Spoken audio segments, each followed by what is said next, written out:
Hey everyone, it's me, Blaney. So if you don't know, every Tuesday I host a show called True Crime Convos on Spotify Green Room. But I'm doing something extra special on October 23rd, just for It's Haunted What Now listeners. So on October 23rd at 10 a.m. Eastern Standard Time, I'm going to have author Mark Hartzman on to talk about his new book called Chasing Ghosts. It's a really, really good book, and the best part is you get the chance to win it in a giveaway. All you have to do is follow at Mark Hartzman on Instagram, download Spotify Green Room on your Apple App Store or Google Play, follow me at Lainey Hobbs and at Mark Hartzman on Green Room, send me a screenshot of all of these steps followed to hauntedpod@gmail.com with the subject Chasing Ghosts for your chance to win a copy of his book called Chasing Ghosts. And I really hope that you join us on October 23rd to discuss his book and share your creepy and paranormal stories with me.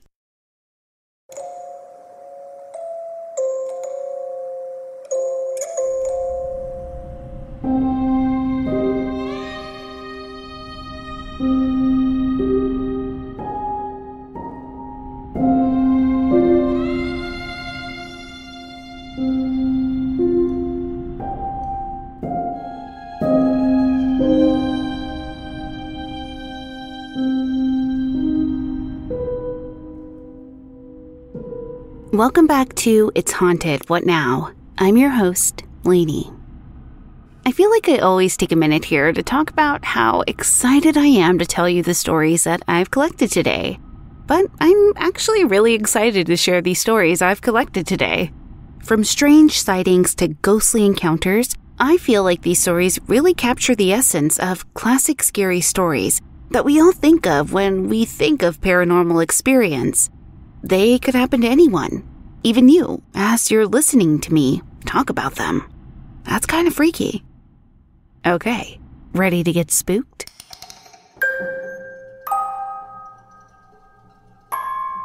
Our first story today comes from Redzander, who brings us a story of the shadow people and their unsettling experiences seeing them throughout their life.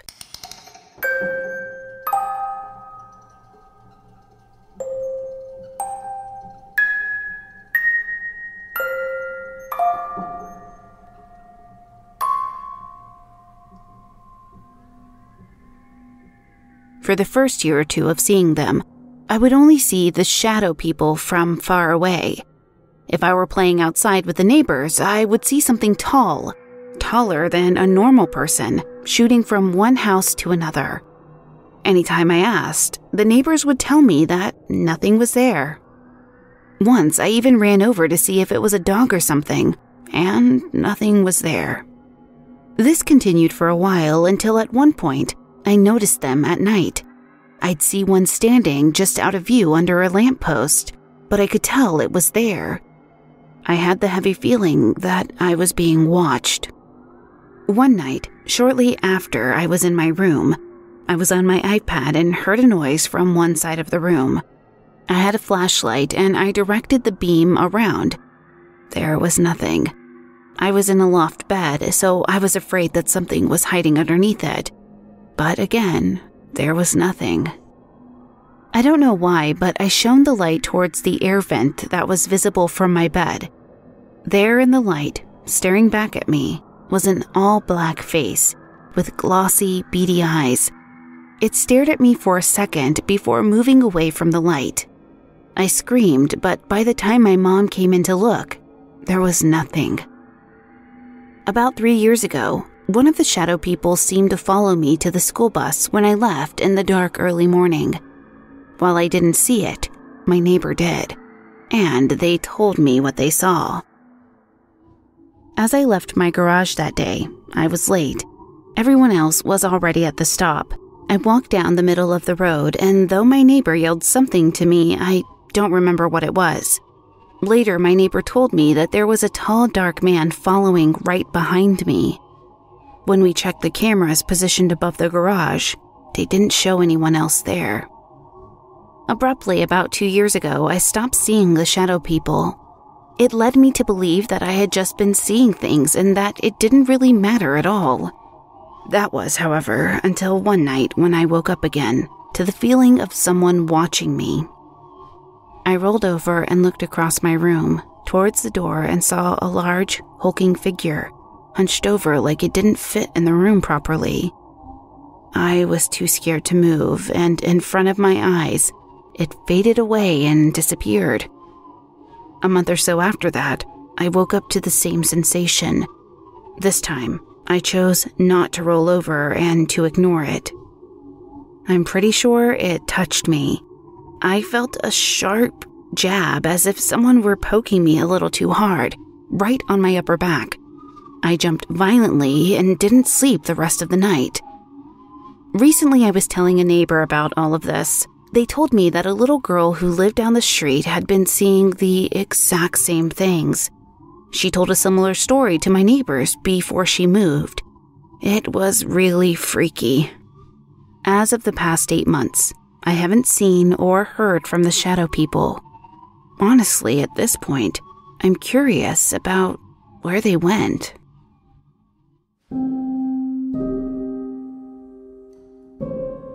Okay, so if it were me, I'd be curious about them too. But I'm not sure I'd go so far as to wonder where they'd gone.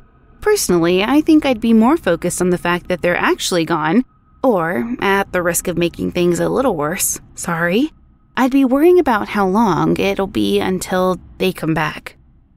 Maybe sleeping with the lights on isn't such a bad thing. Our next story comes from Sino, who brings us a tale of a Halloween party that took a too real turn and had some long-lasting effects.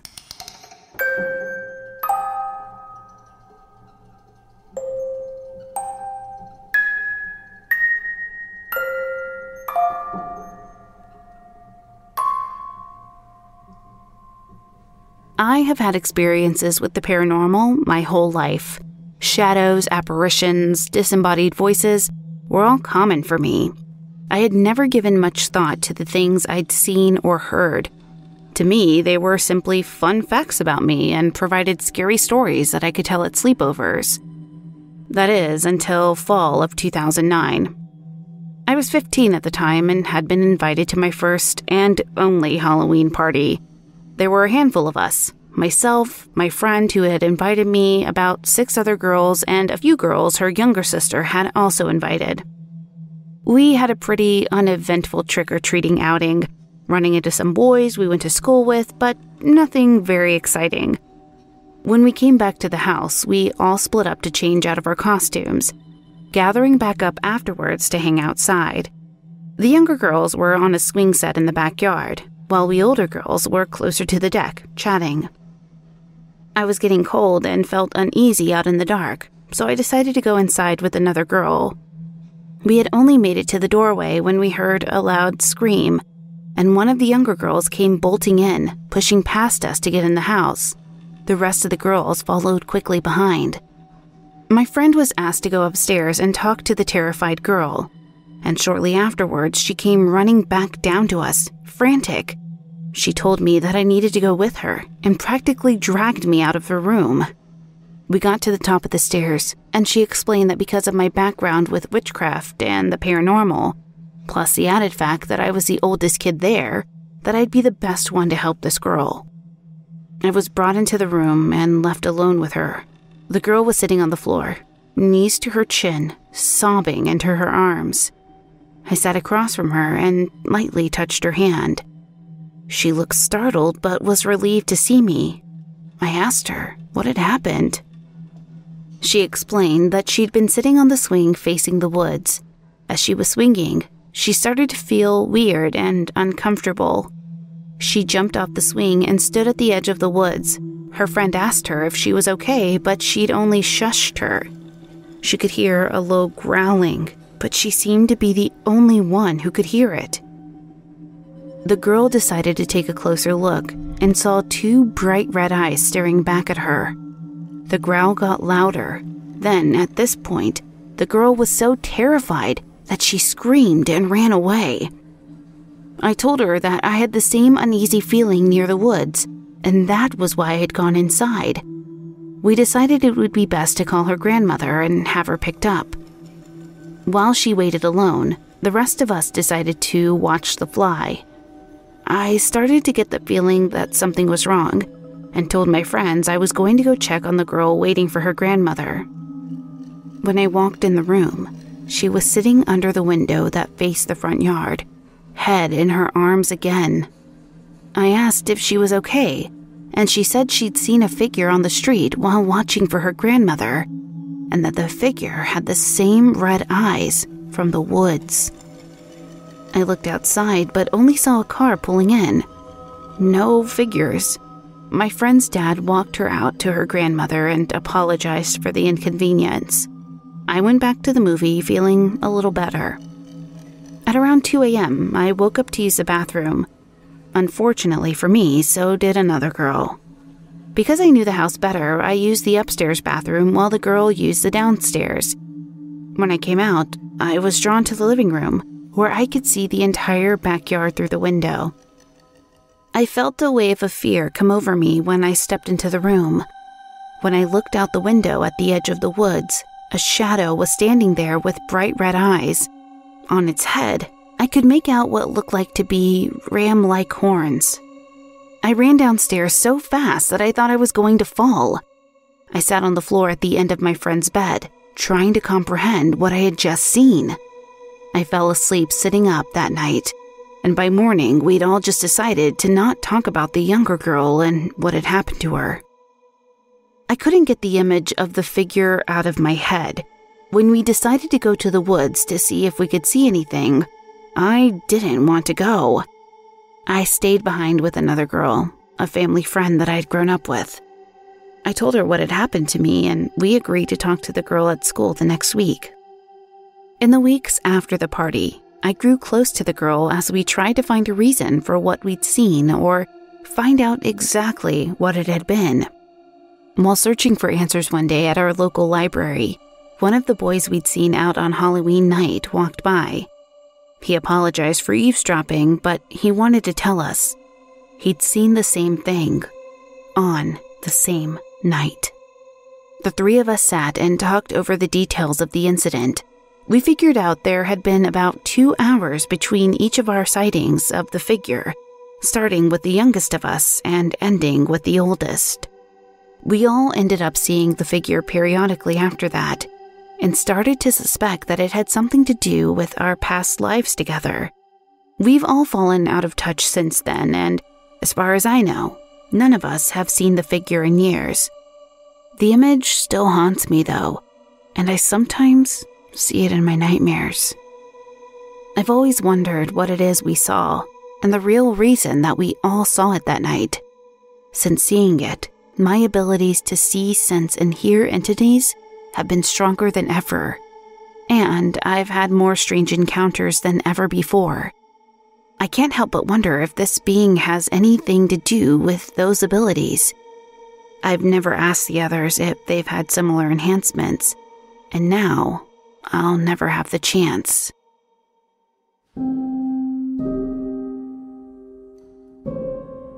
I'll admit it, the idea of past lives fascinates me. If there are shadows of our past selves lingering around us, doesn't it also mean that there are shadows of our past people lingering around us too? To me, it sounds like it could go both ways. Let me know what you guys think about past lives and if you've had any past life stories you'd like to share with the show.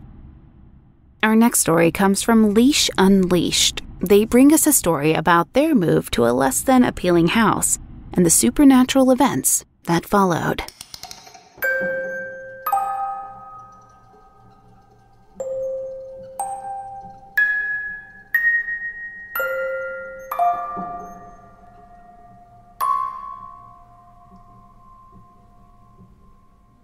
I finally decided to share my experience living in a ratty duplex in Salt Lake City. My son was born 1 week into the new millennium and was very sick. He was in the hospital for the first 6 months of his life. I was a young mom, 26 years old, Mormon, and stressed because the baby was so sick.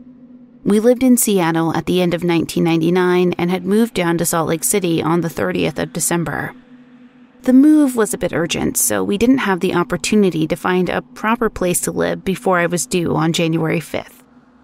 The house we found was just horrible looking. It was older, falling apart, and I couldn't believe that we were going to have to live there. After living in Roosevelt and experiencing all the weirdness surrounding Skinwalker Ranch, I firmly believed in the paranormal. My staunch Mormon husband, however, did not. After my son was born, I spent a week with him in the NICU before coming home, exhausted. When I'd go to bed at night, I'd hear a baby crying. My husband never heard it and thought it was a symptom of depression. It wasn't until one day that he got out of bed, thinking he'd heard the sound of a train, that he finally believed me, since we didn't live anywhere near trains. He came back confused, unsure about where the sound was coming from. The house had a basement with a large living room that had been turned into 2 bedrooms. The closet in the master bedroom just terrified me. I would feel like someone was watching us all the time. Off the closet, there was a laundry room that was in bad shape, which had its own closet and storage room. I never went under the stairs, both because of spiders, which I'm terrified of, and because of the angry, scary feeling I got whenever I went in to do laundry. I had another child, a toddler, who was in the other room in the basement. Several things happened in this place that I just can't explain. One evening, we couldn't sleep because we kept hearing what sounded like the kids running up the stairs, and then it would go quiet. It sounded like there was a wrestling match going on upstairs, pounding and running. It just wouldn't stop. My husband flew out of bed since it was about 2 a.m. He came back, pale as a ghost. Our 10-year-old was sound asleep. There was no way he was making that much racket. My toddler's bedroom light was on, and my husband went in to find him sitting on the floor, playing with a black cat. We didn't have a cat. This really rattled my husband, and that wasn't the last time our toddler said something about playing with the cat. We had a baby monitor around this time, and I'll never own one again. I was home alone, and I'd left the monitor on for one reason or another. The particular monitor was very quiet on the receiving end. In that silence, I'd hear the unmistakable static sounds of someone walking in front of the transmitter. After a few months of this, I threw the monitor out. The activity was never malicious, but it was spooky. After living like this for a while, I knocked on the door of our neighbor whom we shared a basement wall with. Turns out, it was just as bad on that side of the duplex.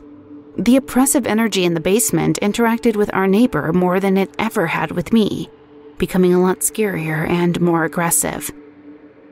We had all kinds of activity in this place, and it really seemed to get stronger when my son was home from the hospital.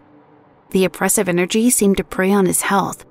My son ended up getting a transplant when he was 2 years old, and every time he was discharged to come home, the activity ramped up in frequency. Our home care nurses and extended family all experience things in this place.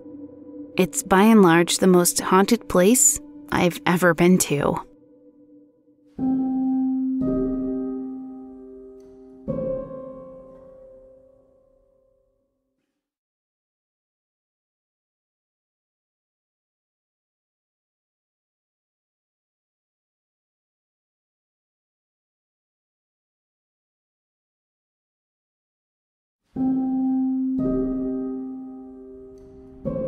First of all, I hope your son is doing well now.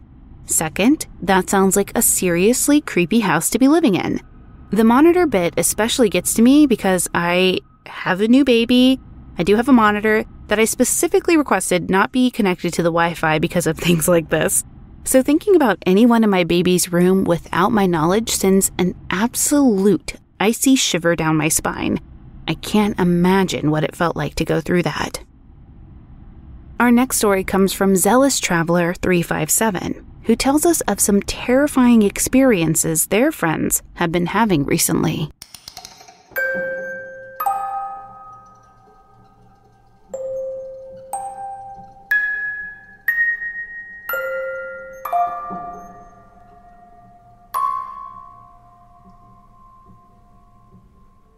My friend has been seeing and hearing things lately. She lives in an older apartment building, and the other day she thought her dog was sitting in her kennel. Her dog then walked up beside her in the kitchen. Shocked, she looked over at the kennel, where she saw a small, human-like black creature crouching in her dog's cage, similar to how a bullfrog would sit. Leading up to this, she's also been seeing things out of her peripherals. Small black figures move away out of her field of vision, and this has happened to her a few times. The other day, she had a seizure in the middle of a store. Ever since then, the sightings have gotten worse. She was at work the other day and caught a glimpse of that same bullfrog-like creature crouching outside of her building. Leaving work, she felt like she was being followed. She looked behind her to see that creature again, and this time it was following her. A police officer patrols her work parking lot and asked her if she was all right because of how visibly shaken she seemed. He didn't see anyone in the lot, except for her. A few days later, she went to use the shower. As she was getting out, someone knocked on the door. Now, she does have a roommate, but the roommate knew that she was in there.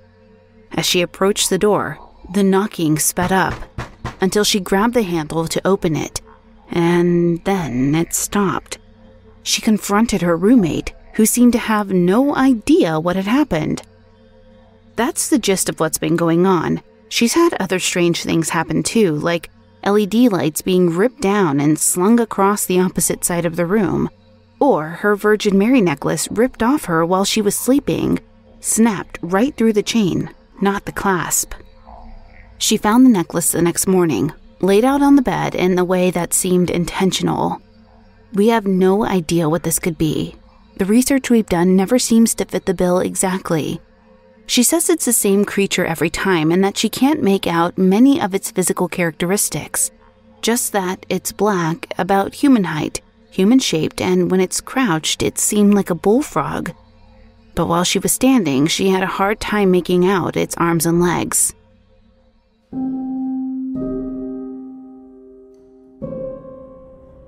Okay, no thank you. Sorry, to your friend.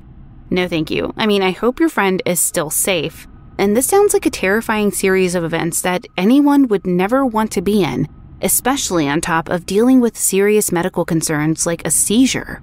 Please send them all of our best wishes, and I hope that they're able to find peace from these strange apparitions soon. And I will say that those little black wisps, I've seen things like that too in my peripheral. And oftentimes, I'm a big fan of Palo Santo and sage, and anytime I see things like that happening in my home, I immediately sage and I block off that energy by saying, I only accept energy that I've invited into this home and energy that is positive. So maybe that will help your friend try and get rid of whatever negative energy seems to be following her around. Our next story comes from Wanda, who brings us a terrifying story about a tiny figurine.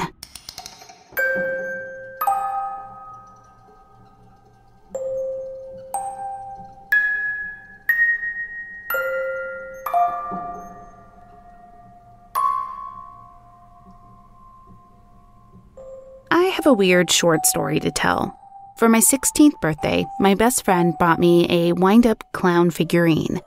The top half of the clown would turn its body in a circular motion while it played creepy music. Now, I've never liked clowns, but apparently my friend didn't get the message. Not wanting to hurt her feelings, I placed it on my dresser. That night, when I went to sleep, that creepy thing just started playing. No one had touched it, the house wasn't settling, and I had only wound it briefly earlier. There wasn't any reason for it to be playing. I jumped up from the bed, grabbed the clown, and threw it out the door into my living room. Now, my dad is quite a prankster, and he thought it would be funny to play a prank on me. The next morning, he picked up the clown and placed it right in front of my bedroom door. In my sleepy state, I nearly had a heart attack when I woke up and tried to step out of my door. I once again grabbed the clown, but this time I threw it down the garbage chute. I told my friend the truth, and she laughed at me, thinking it was funny. Was it haunted? I don't know, but I wasn't going to sit around and find out. I hate Clowns.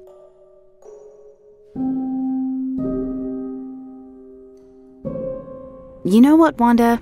I hate clowns to and for you. I can't picture something worse to start eerily playing in the middle of the night unless it's soft music box from a porcelain doll. And even then, it's a really close call because you know how much I hate dolls. Our final story today comes from Sonia, bringing us their experience with sleep paralysis, an out-of-body experience, and a terrifying encounter with a witch. That might not be what you expect.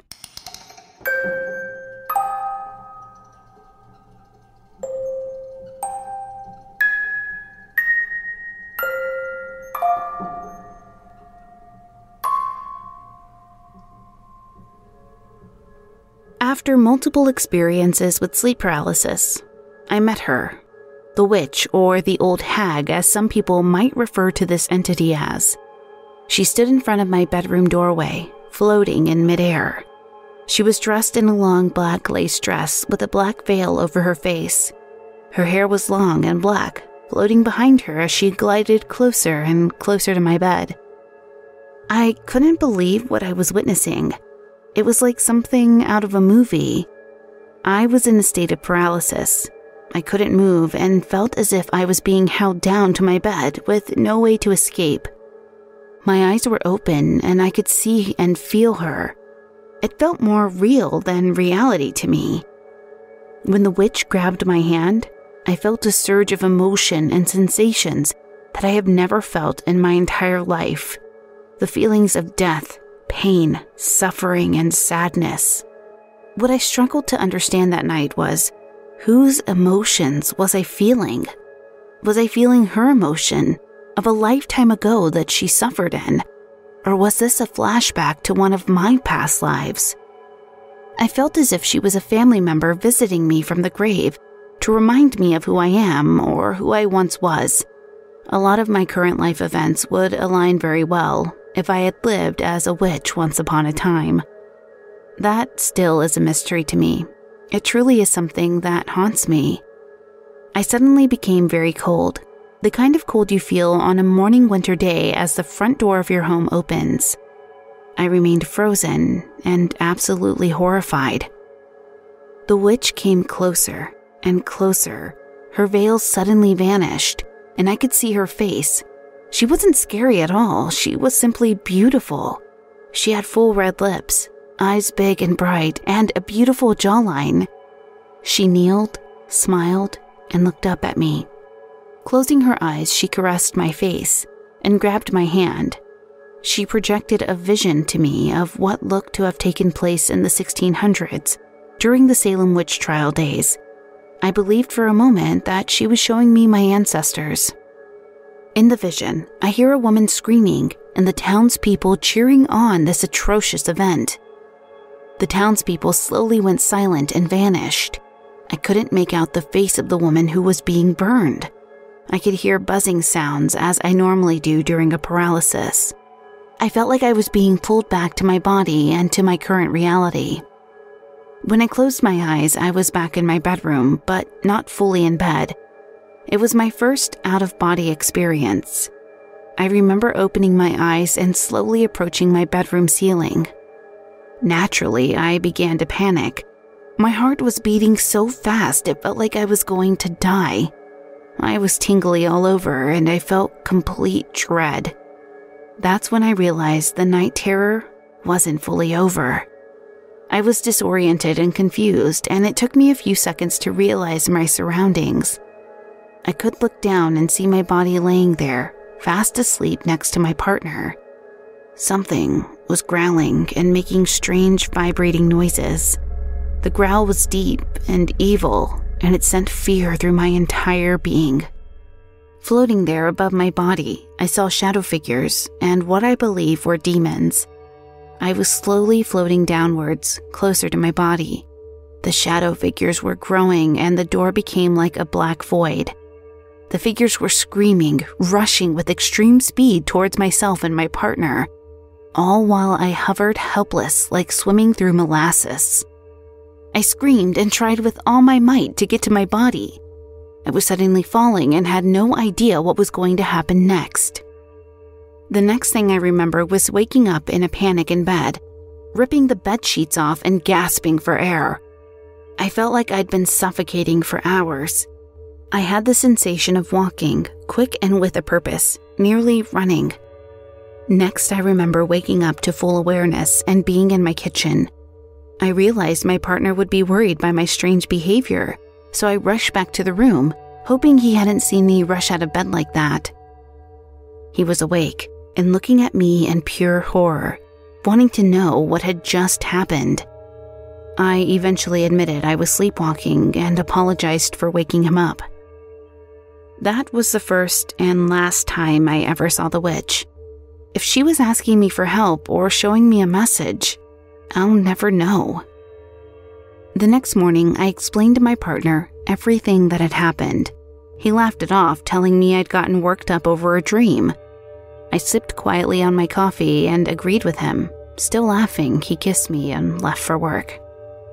As the day went on, I noticed I couldn't find the remote for the TV. This wasn't out of the ordinary. I often had things go missing and lights would flicker. I'd even hear noises and voices sometimes. But this specific morning, for some reason, gave me a very eerie feeling. It was like someone was in the room, watching me, and I kept hearing muffled voices. At first, I thought it was my neighbors, but they were out that morning. I played some music, but every time I turned the music down to listen, the voices would stop. I ended up shrugging my shoulders and choosing to ignore it. I was exhausted from the rough night I'd had. From that day on, I've been very sensitive to my surroundings. I've been able to see auras, feel energies, and tap into my abilities. Once I was in deep meditation and suddenly heard a female voice shouting my name, yelling at me to get up. I woke in a panic, but no one was around. A sensation of peace seemed to wash over me, and it felt so strange after the rough night that I still remembered with my sleep paralysis. To most people, this is just another paranormal experience or story. But to me, this is more real than reality itself. It's a part of who I am, and I've learned to expect the paranormal and embrace it into my life.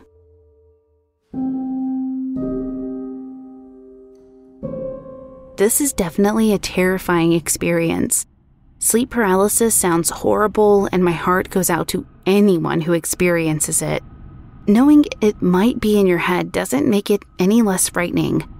I don't know what I'd do if something similar happened to me, and I really love how even through your fear, you seem to have dealt with the situation with a lot of bravery, so kudos to you. Well, that does it for this episode. If you'd like to submit your own personal spooky tale to be read on the show, head to hauntedpod.com and click on the link to submit your story. You can also email me at hauntedpod@gmail.com. Thank you for listening. If you enjoyed this episode, please leave a positive review on Apple Podcasts or your podcast player of choice. It really does help. You can find us on Twitter at podcast_haunted, Instagram at It's Haunted What Now, or at hauntedpod.com. Production assistance provided by Aaliyah and Rebecca Lopez. Writing assistance by Meg Williams. The official composer for the show is Nico at We Talk of Dreams. Check him out on Twitter at We Talk of Dreams or wetalkofdreams.com. Until next time. Did you hear that?